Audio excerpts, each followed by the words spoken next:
So, please, Antonio. Okay, thank you very much. So let's proceed with our discussion about these non-separable structures in classical optics. So yesterday I presented you the combination of spatial modes on a laser beam with polarization modes, and we could conceive modes that were not separable in terms of a tensor product of the 2 degrees of freedom. So today the idea is to show you some quantum-like simulations, some experiments that we can do in the classical regime that resembles in many aspects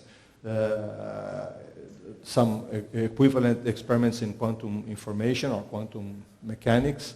And I hope I will have time to start a bit of the discussion about the quantization of the vector modes that I mentioned yesterday. So the first application that I'm going to show you about these vector modes is an application on quantum cryptography.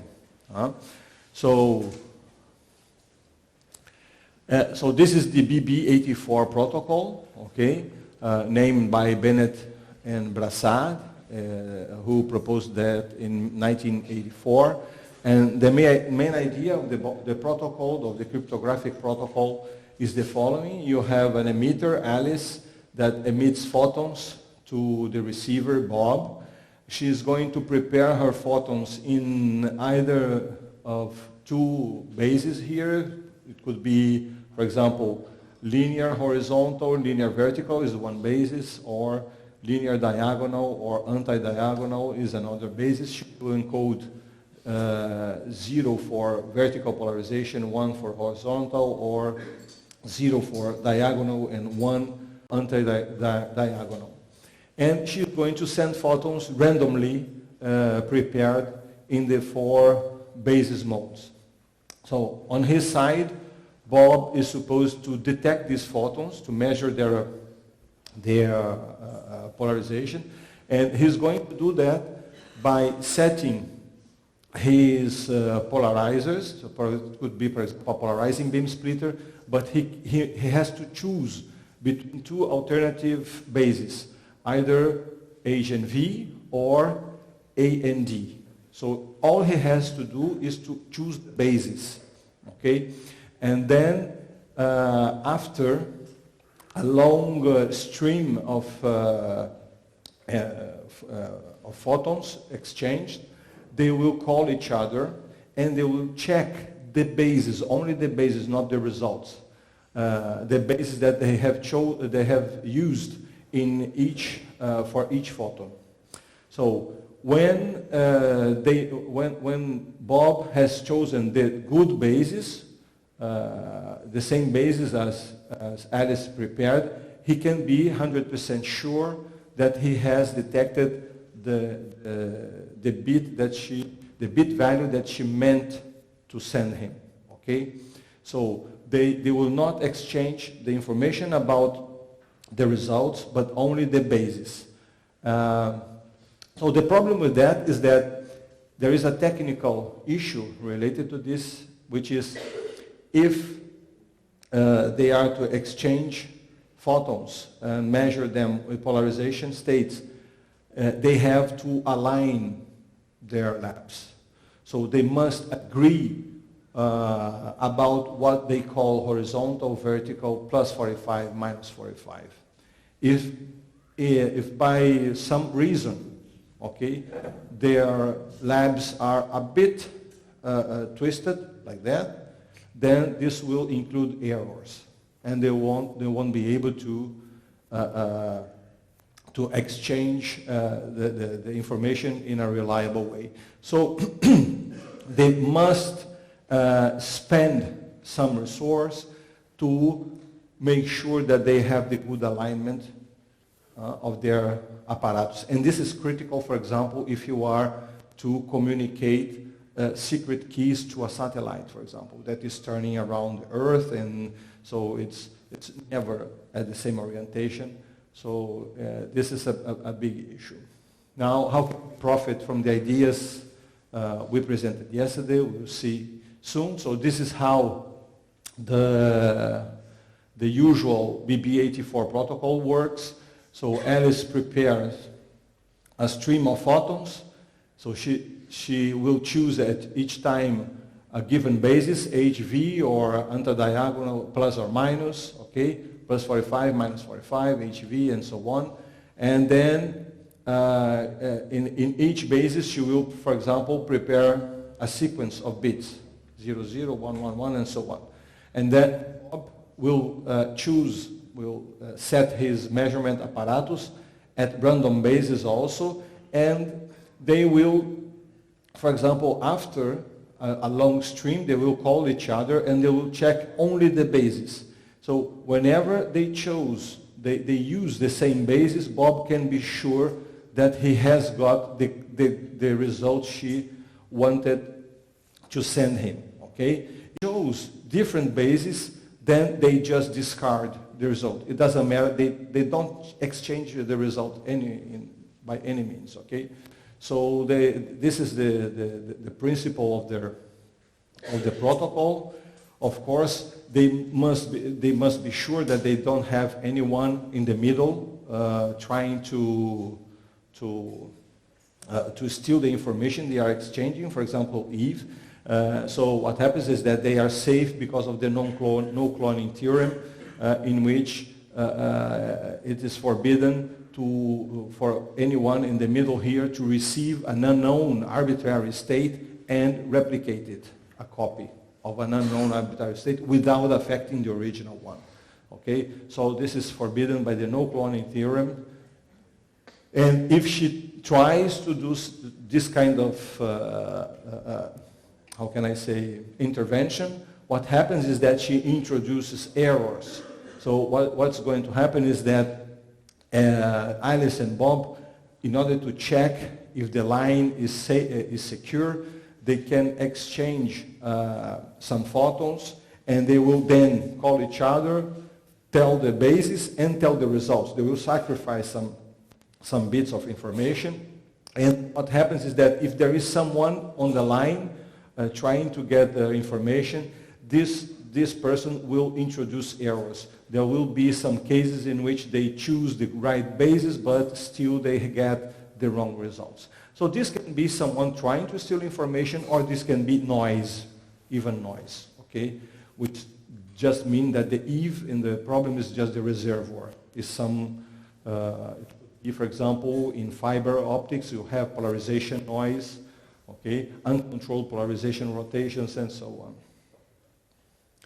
So the idea of using the vector modes is the following.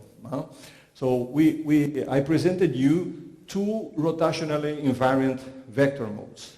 One was the radial polarized mode and the azimuthal polarized mode. They are both rotationally invariant. Okay? Well, and they are orthogonal to each other. So we can choose them as the logic 0 and 1. Okay? And of course, since they are rotationally invariant, any superposition of those two will be also rotationally invariant. So we can have a pair of mutually unbiased bases to perform the BB84 protocol without the need of remote alignment between Alice and Bob. Because the modes that you are using, the states that you are using, they are completely invariant under rotation. We have demonstrated it yesterday. Okay, so this is the main advantage of using the vector modes. So this is the same. So Alice is going to send a stream of photons that are prepared in either one of the two bases here, 0, 1 logic, or plus and minus logic here. And Bob is going to make measurements on his side also. And this is how the experiment looked like. So essentially, to make the measurement, you need a control NOT gate So a logic gate in which you have the polarization as the control bit, and the second bit would be, for example, the transverse mode, Hermite-Gaussian H or V. So this is how the CNOT gate looks like. It's just a mass-ended interferometer with polarizing beam splitters, and here you have a Dove prism. This Dove prism is just an optical device that inverts the image. So you can align these Dove prisms in order to switch a horizontal Hermite-Gaussian mode to a vertical and vice versa. Okay?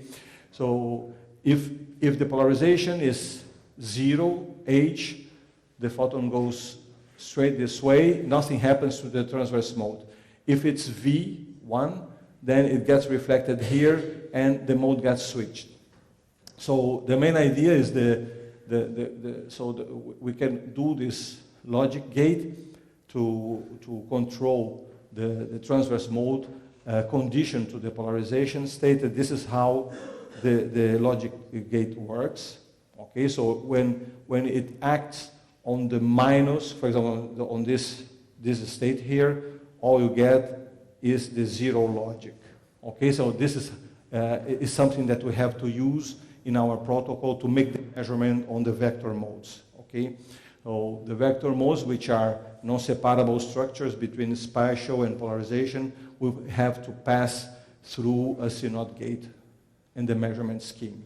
So this is how the protocol looks like. Actually, what is being done here is the following. So Bob has a photon initially, for example, initially prepared on this state, so polarization this way, Hermite-Gaussian vertical. It sends it through the CNOT.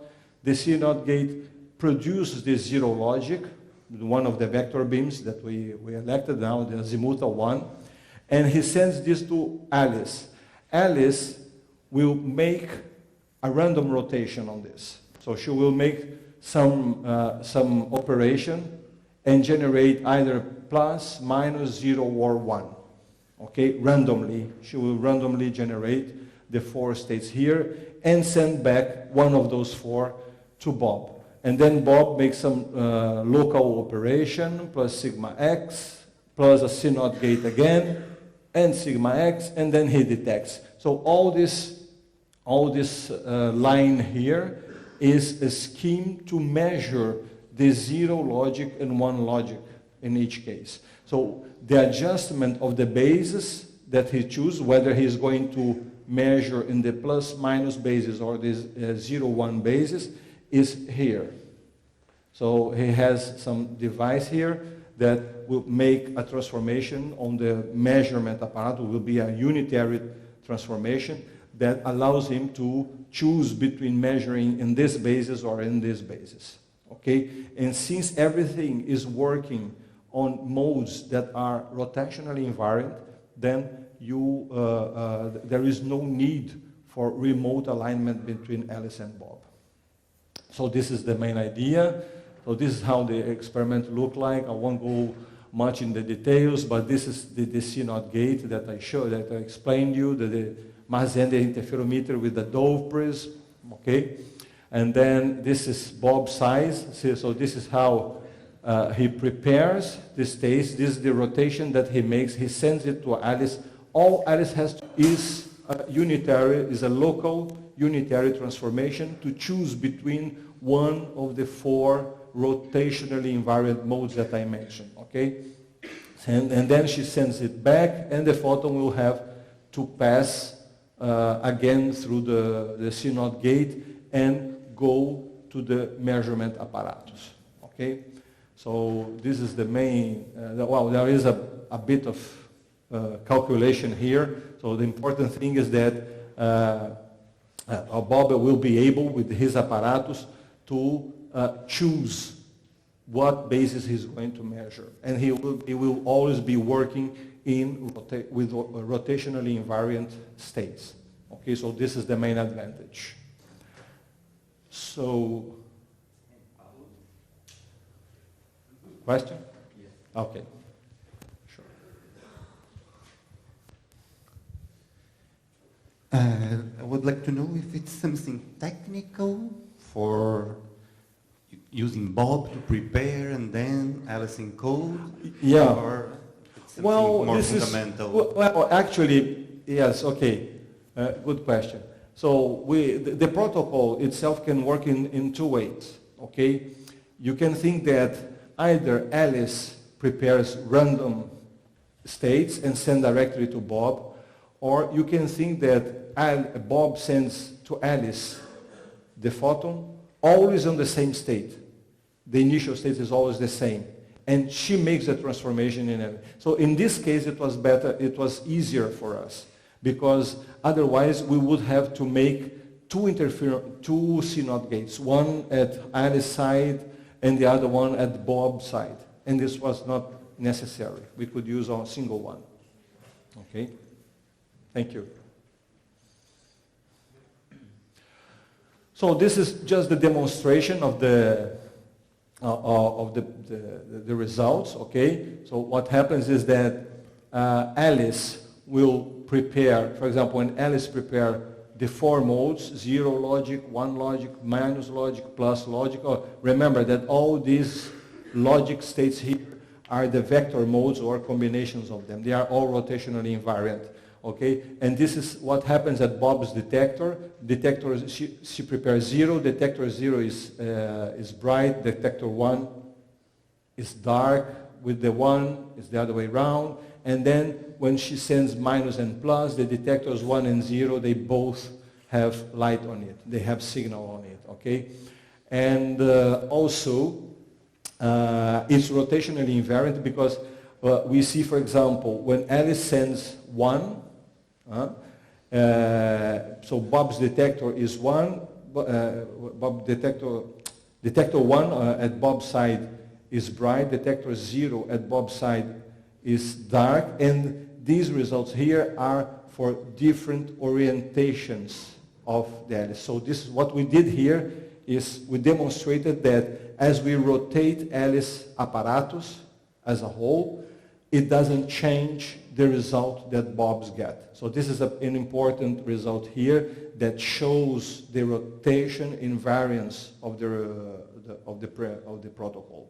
Okay, thanks to this structural non-separability between the spin and the orbital part of the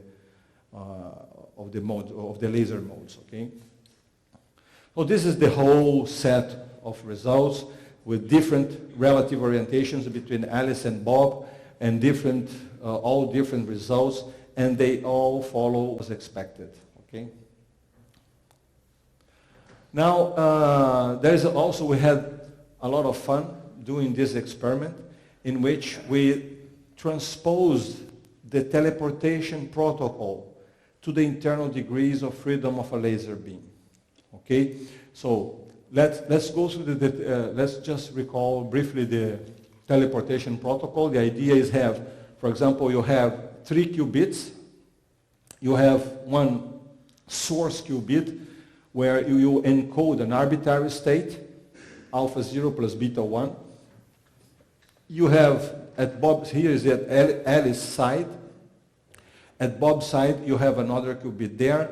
And then Alice has also a second qubit, which is entangled. Is in this Bell state, for example, with a qubit that is in possession of Bob. So this is the initial situation in the teleportation protocol. So the idea is the following. Initially, you have this 2-qubit entangled state, and the source qubit is factorized from the first 2. And then what is going to happen is that Alice is going to make a Bell measurement, a Bell projection. She's going to make a measurement on her 2 qubits here and project the 2 qubits in an entangled state. When she does it, okay, what happens is that these coefficients here will somehow be transferred to the qubit state that is in possession of Bob. And this is because when she makes the Bell projection here, the entanglement between this one and that one is destroyed. Okay? And the coefficients, they will just appear over there. So it's a bit, the schematics is more or less here. So this is the state before, and then we can,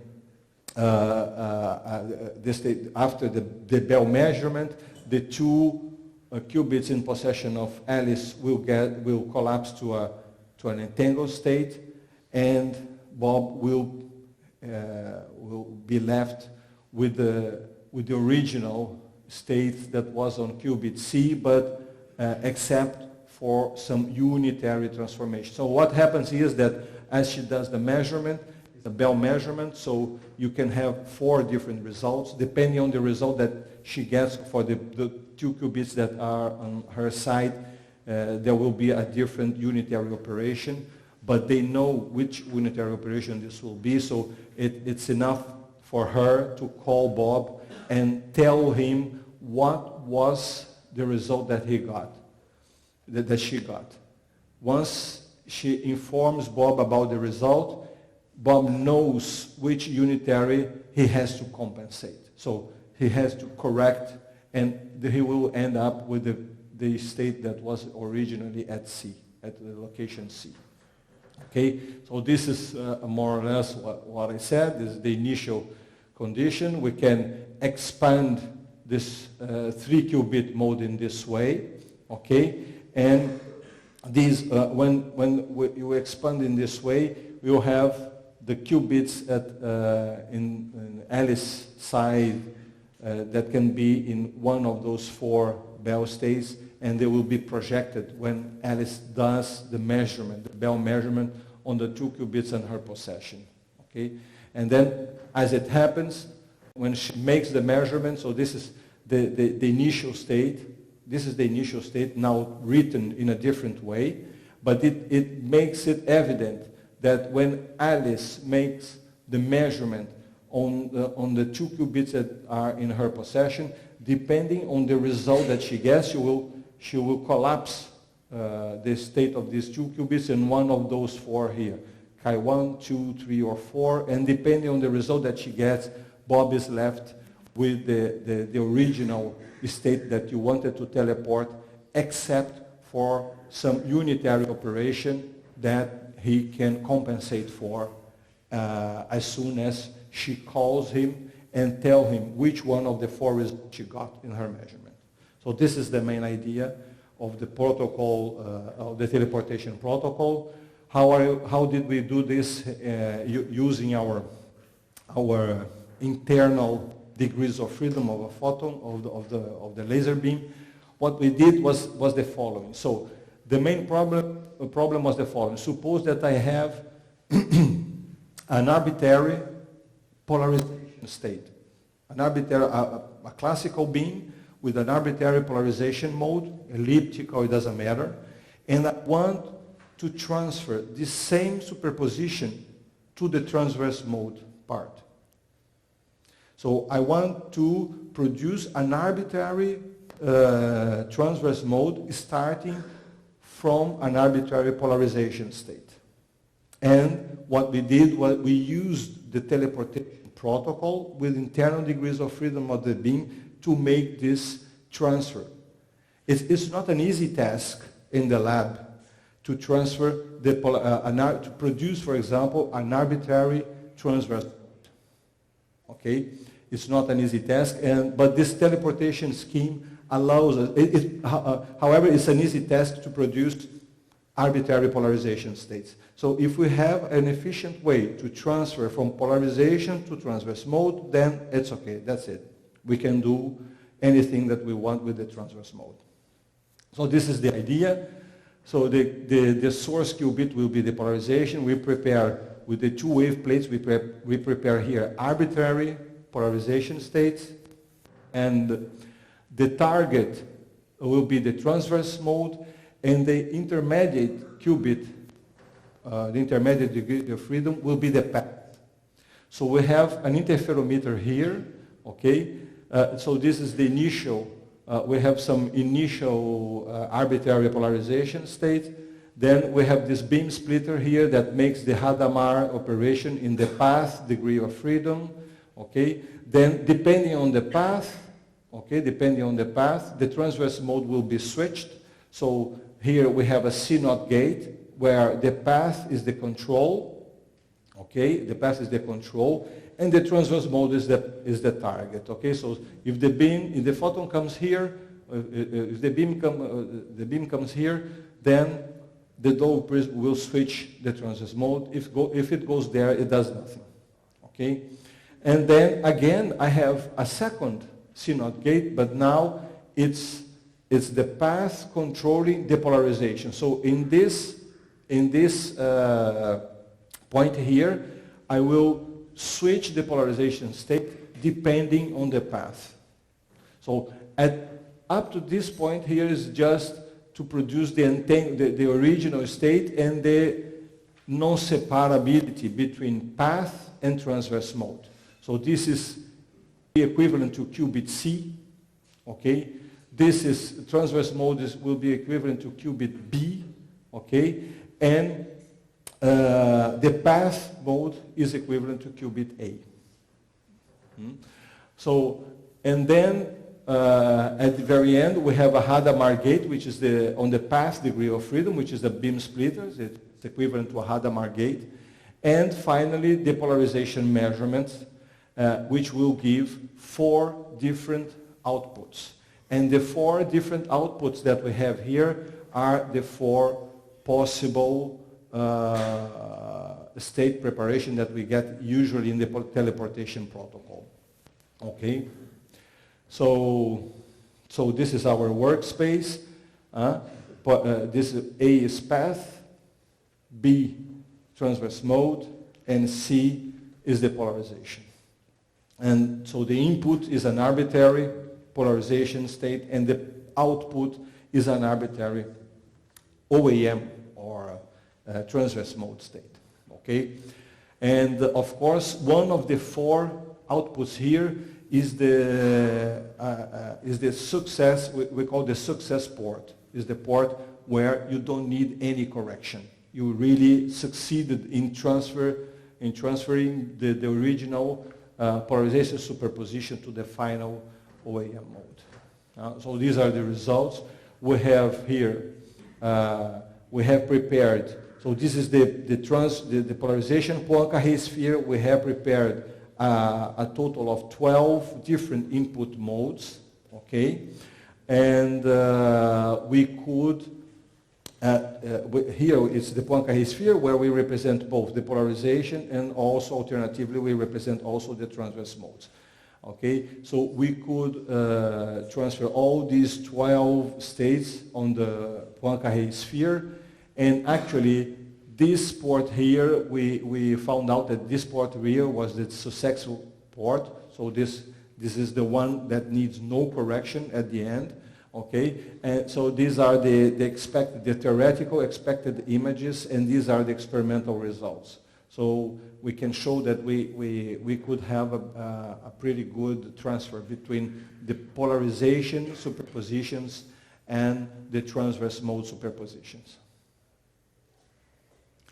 Another application that we used by playing with these 2 internal degrees of freedom, transverse mode and polarization, is to produce a spin orbit CNOT gate different from the one that I mentioned, that the one based on the Mars-Zehnder interferometer, and it was actually, I explained to you that we can, for example, make unitary transformations in the transverse mode degree of freedom by using cylindrical lenses. So usually we use a pair of cylindrical lenses that makes a mode converter.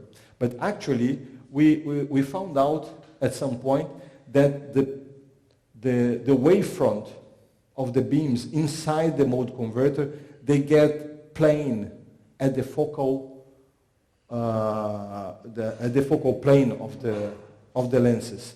And then we decided to cut half of the converter by placing just a flat mirror here and sending back the beam so that the input lens would finish the job, the transformation job. Okay, so this device we could have first less it's one cylindrical length less. It was really very easy to align because you just had to send the beam back on its initial path. It's very easy to align.